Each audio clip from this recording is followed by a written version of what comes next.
Welcome to the Fundraising Leadership Mini Podcast, where we share tips to empower leaders in the nonprofit world. And I'm here with my colleague, Janice Cunning, and we're going to give you some tips about some helpful leadership skills. Yes. Michelle, it's good to be with you again. And today we're going to talk about something very foundational, I would say, if you are leading a team. And if you're a new leader, it's something that you may not have done. And if you've been leading for a while, it's still something you may not have done. But it's also something that you want to constantly revisit. And this is around the idea of really designing a team agreement. And so why don't we explain what that means, Michelle, for those who may not have heard that term? Yeah, sort of another term might be ground rules, but it's a little different than ground rules. Ground rules is sort of like, let's show up on time to our meetings and, we'll have our meetings every Tuesday at 10, that kind of thing. It's that plus, how do we want the experience of being together as a team to feel? What do we want the energy here to be? And so it's about how we're being and what we're doing as a team together. Yeah, I love that. And as you were talking, I was thinking about sometimes like another place where ground rules get set is around phones, right? Like, are we going to have them in the meeting, not have them, look at them, not look at them? But at the same time, there's almost a subtext for that around like you said, how are we being in relationship, right? So it's like your team might feel like that it's more respectful or more engaging or more relationship building to like not have your phones, right? There's no right or wrong answer here, but it's like almost like taking what might be a ground rule and like really digging into like what are the values that we hold as a team, like what are the feelings that we have as a team around this thing, so we can actually really figure out a way to be together that we have this tip sheet that we're going to share in the show notes called Designing Team Agreements, and the sub thing is the key to empowering relationship. And I love that word empowering, because it's like once we really lay on the table how to be together, then we're going to have a more fulfilling time working together. Well, and it's sort of like the doing is, okay, for this meeting, we're going to put away our cell phones, but the being of that is we're going to be present, in order to be efficient together. So that's a good example of, if we want to be present together, let's put away our cell phones, or at least, whatever you want to agree on. We're going to put away our cell phones for the first 20 minutes of every meeting. Yes. Yeah. Yeah. This is something, we often use this idea of team agreements when we do workshops with teams. So at the beginning, we'll take some time to really talk through. And, we as the fundraising leadership team always have certain requests that we make, and then we'll invite the team to add their own flavor, to that and what's important to them. And sometimes we do find that it's not something that teams have done. And so in doing it in the workshop, it can be actually like a living document that then they can capture and start to use for other meetings, such as their weekly or bi-weekly team meeting. But have you done it with clients in any other ways? Oh, well, I any client who is either new to a leadership team or new to leadership in general, I highly suggest that they, and I'm going to actually rephrase that, anybody in a leadership position, even if it's been with a team for a while, because so often things are not consciously designed in this way. There are assumptions made about how people want to be together and what they want to do together. And so often those assumptions go against another team member's assumptions. And that's when friction and conflict can begin.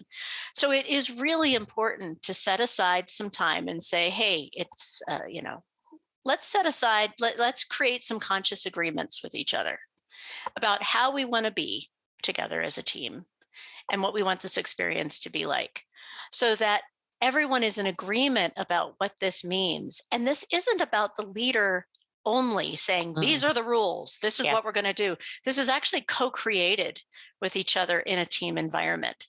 So, for me, it might be time efficiency is important. Please be on time to a meeting. We'll end every meeting on time. We'll hold time. Like that might be important to me.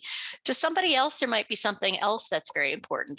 Let's get all the voices in the room, or what, let's for give me, each person a chance to speak. yeah, like I used to work on a team where fun was one of our values, Yeah. and we really made a conscious effort, particularly at a kind of our annual retreats, but even at our weekly meetings, like we'd make a pot of tea and, Mhm. sort of all like have our tea together because it felt really cozy and nice. And, we would share celebrations of kind of victories that we'd had as a team. And, so that kind of added to the sense. It wasn't fun. Like we weren't playing badminton.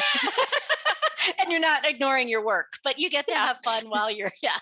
Exactly. But and it was like sort of joking and laughing, and if the meeting was on a Monday, like talking about our weekends, like all of that was encouraged and felt good because we had actually aligned around the fact that fun was important to us. Now, like you're saying, for it, this is why it's important to talk about it, right? Because if somebody really holds a high value around starting the meeting on time and efficiency, they actually might be a bit triggered if there's 5 minutes at the beginning of chit chat. So you do actually have to, like, and again, people have to flex, right, to each other, but you want to make sure you talk about it. Yes, absolutely. Yep. And this is a working document, like you had mentioned earlier. It's so funny. Like teams that David and I have worked with have sent us photographs of their team meetings with their designed agreements written on a flip chart paper behind them. Like, look, we're using it. We're, before we start our meeting, we're reviewing our designed agreements here. And it creates this level of teamwork and trust in a new and unique way. Yeah. So let's share a couple of questions and then we'll link to the tip sheet and people can see some more ideas, which are just meant to inspire and get you started.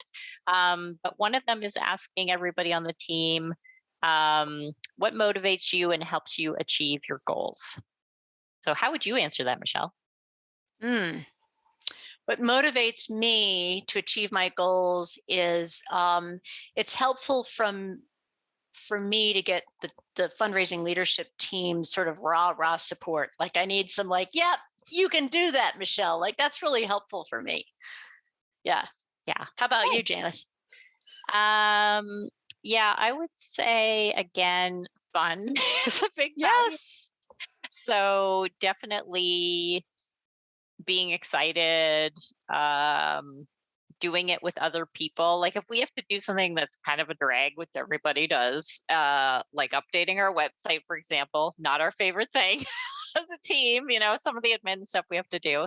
But if we can do it together, then that to me can make it more fun and easy. So yeah, that's definitely it. So let's do one more and then. Yeah, another great question is what makes you feel respected?